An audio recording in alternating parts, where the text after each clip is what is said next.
celebrating the baby boomer lifestyle. This is Boomer Life with Sterling Fox on AM 650. Welcome back to the program. Nice to have you with us. Lydia Miller is Regional Director of Sales with Revera in British Columbia. We're talking about retirement living on this episode of Boomer Life, particularly Parkwood Manor in Coquitlam, Lydia. And we had your colleague, Deb Morgan, was with us earlier talking about some of the many activities and things of interest at Parkwood. But Deb has given way to a member of the community. Gwen Travis is a resident at Parkwood Manor. Anita Sampson is Gwen's daughter. Here to talk to us about, retirement living. Gwen and Anita, welcome to you both. Thank you. Thank you. Gwen, how long have you lived at Parkwood? 1 year. Okay.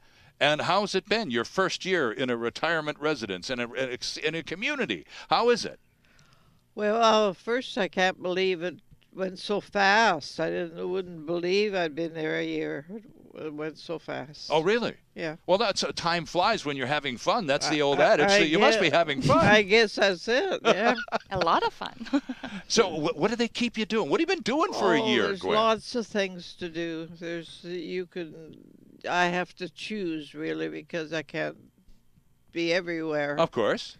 And but you've heard the ad for Revera on the radio, haven't you, in which a woman who's obviously thinking about living in a community like this says something crazy like, oh, if I go to a place like that, they're going to lock me up and throw away the key. And, of course, both Lydia and Deb in our last segment said, well, nothing could be further the truth. But then they work there. You, on the other hand, live there. So do you feel like they've locked you up and thrown away the key, or is the opposite the case? The opposite is the case. You're quite free to come and go anytime you want, any way you want. As long as they know if you're going to be going out or something, they kind of like to know where you are. Well, that's not a bad thing either, is it? No, it isn't. In fact, I find that quite comforting. That Sure. They want to know where I am going And good morning, making sure that, everything went well through the evening, through the night. Yeah, you have to kind of call them in the morning or indicate that you're all right, that you're well. Okay. Yeah. All right. Anita, how your mom's been there for a year. How has your mom changed in the past year? Oh, huge. Yeah? Yeah. She's a lot healthier. She's eating, which she wasn't doing at home. Okay. Socializing more. So we were kind of stuck in the house because she had stairs. We couldn't get her out. Now, that's what Lydia and Deb were explaining very briefly in our last segment, that wherever you were living, Gwen, you were kind of a prisoner in your own house because you have difficulty negotiating a staircase, and that was the problem. You couldn't get up and down the stairs to get out. That's right. I couldn't get out at all. I had people come in to cook my meals and things. Right.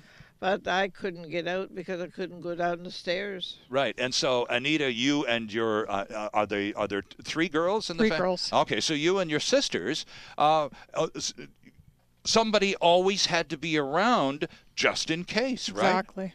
And so that kind of elevates, I suppose, the stress level. And so did you work out a schedule? Well, I'm going on vacation this week, so you two work it out because I'm not going to be here. But there was always somebody close by, right? We tried to make sure that somebody was always there. We did end up getting care in to take care of her and cook her meals and help with bathing and that kind of stuff when we weren't around. But the problem is nobody could come in because I didn't have a key, so it was just my sisters and I and her caregiver. Oh, I see. So friends couldn't come to visit, family couldn't come to visit because she couldn't get to the door to let them in. Oh, for crying out loud. If people rang your doorbell, you couldn't get down to let them in. Yeah. Oh, well, that's just beyond annoying now, isn't it, eh, Gwen, for a social person like yourself? It was, yeah. And it's just a little frustrating, too, I'm sure, huh? Well, yeah, and it's a little scary maybe when you're trapped and you can't get out. Right. Yeah. So was that ultimately what pushed you to making the decision? And as I understand it, you surprised Anita and her sisters by announcing that you were going to move to a seniors community. I thought they should maybe have a look of where I was going to live. Oh, you had already made the decision? No. Well, I hadn't made any formal decisions.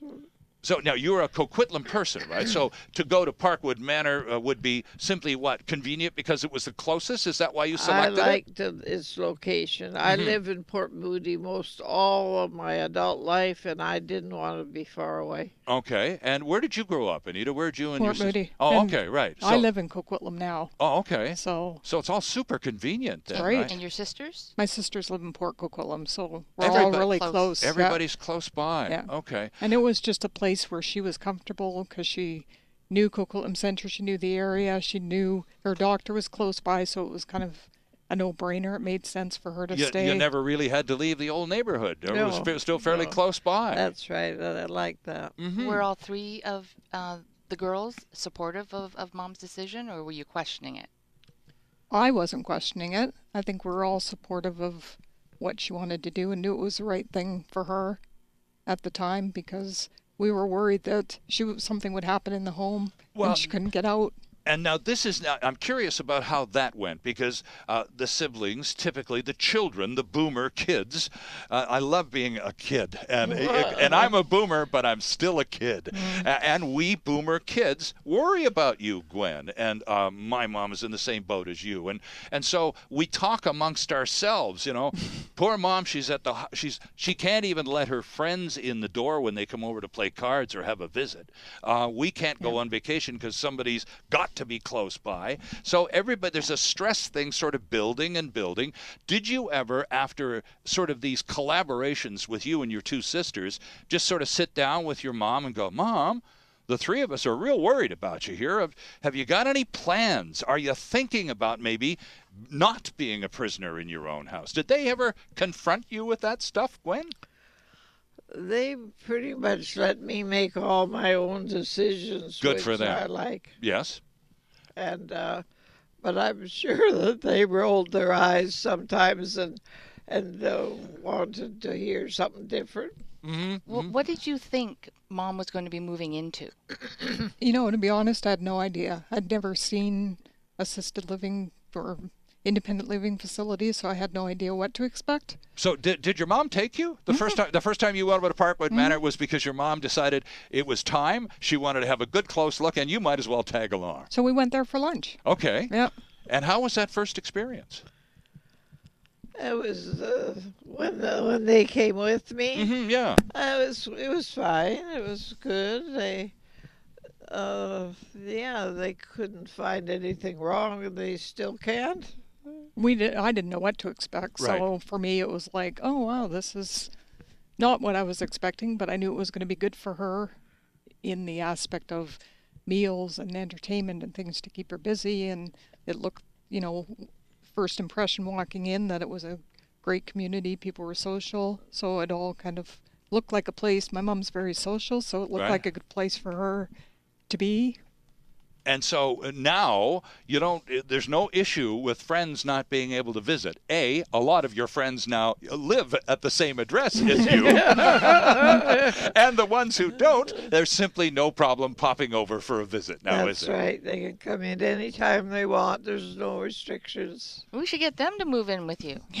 Oh, Lydia, I was going to ask you, if a person moves to Parkwood and there's still a licensed registered driver, can they bring their car with them?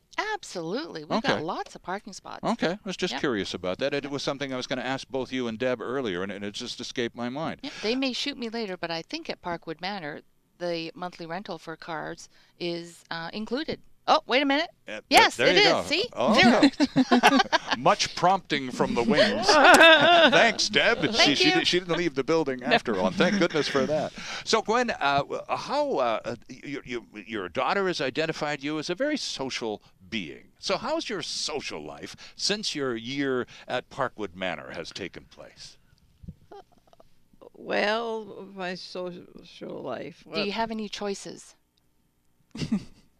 Yes, the schedule comes out at the first of every month, and I have an orange pen. And I mark off all the things that I will do if I have time. Okay. And then my calendar is this orange thing, you know what I'm going to be doing. So if you can't find me in my room, you could look at the orange calendar. Ah.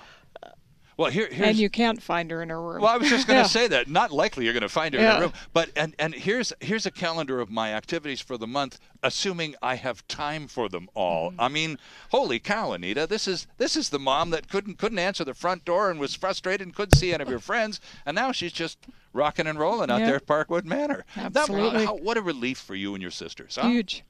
I mean, talk about just night and day. Yep. In your life, huh? Well, there's always the worry. I just went on vacation for 10 days, and I knew I didn't have to worry that she would be eating, and someone was there to keep an eye out if anything was wrong. And, you know, if my sisters couldn't get over, I didn't need to worry about it. But that's a two-way street, too, isn't it, Gwen? You know that the girls are always worried about you and all the rest of it, and knowing that they can relax because you're happy, you're tucked away at Parkwood having a great time, that takes a huge burden off your children, and at the same time, that it comes back at you, too. Well, they're happy, so I can relax and enjoy as well. Yeah, I'm missing a program right as we speak. Oh, are you? Well, gee whiz. Oops. Sorry for the inconvenience. I hope somebody has a PVR at Parkwood Manor. I know. Can we get that on tape? But, you know, it's okay. You're having fun, and that, I suppose, is the best part of it all. It's just never too late to have a good time, is it? Well, that's true, and most people stay cheerful, and it's not depressing or anything. Yeah. I wanted to ask you, because, and Lydia, this has come up in conversations that we've had in the past many times, because you at Revera are relentless surveyors of information from your own people, from your own family members and all of those communities across the country. You're constantly polling and checking and finding out, getting feedback. And one of the most consistent pieces of feedback we've learned from the survey crazies at Revera is that most of the people who live in Revera communities have only one regret. 97% of them, Gwen, say, this is terrific. My only regret is I just wished I'd moved here earlier so I could have had even more fun. Yeah. Do you hear that sentiment at all in your chats with your fellow residents at Parkwood? Well, I don't hear them saying that they wish they had moved sooner to have more fun. They probably wouldn't talk about that to me anyway. What I do find, though, I watch these people coming in and they are leaving it too late. I'm thinking, they should have been here long ago. Right. Every day I look at these people that Deb is showing around, and I think, you know, they're leaving it late. They're leaving it late. I don't know. I guess because I know what late is. Right. And it's not very often you see them coming in early. Right. Do you wish, in hindsight now, did you wish that you had been able to make the move earlier, or in terms of your personal schedule, everything's just about right on time? No, I think it was all right. I wanted to try home care. I really had intended to have care come into my home and stay where I lived. Sure, sure. That was my plan. Yes. But so that's why I was late going, because I wasn't planning to do that. Mm-hmm. And how much home care did you have, Gwen? Oh, but I ended up with a lot. I had a woman 3 times a week she came in and did everything, because I wasn't eating, or I wouldn't cook, because I thought if I cooked, then I looked at it and I didn't want it. So food was a big issue, and she had to come and cook my meals for the whole week.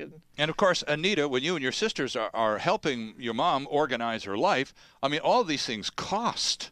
So yes, of course, a retirement living community costs. But, you know, living in the old house, even though it may have been paid off 20 years ago, you're not living in a vacuum at no charge. You got property taxes and upkeep and hydro and cable and then people who come in and provide assistance. So you do the math, And the math from keeping your mom at home with all of that incoming assistance versus mom in a community like Parkwood, the math wasn't that far apart, was it? It was not. I sat down and did the math with her, and we mapped it all out, and I said, this is what it's going to cost, but this is what you're paying now. Right. Even though your house is paid for. Right. You know, it's not that far off, and you're sitting here alone with no access to any social activities or people, and it's not safe. It just wasn't safe for her to be there by herself. And that's the number one driver of us boomer kids, Gwen,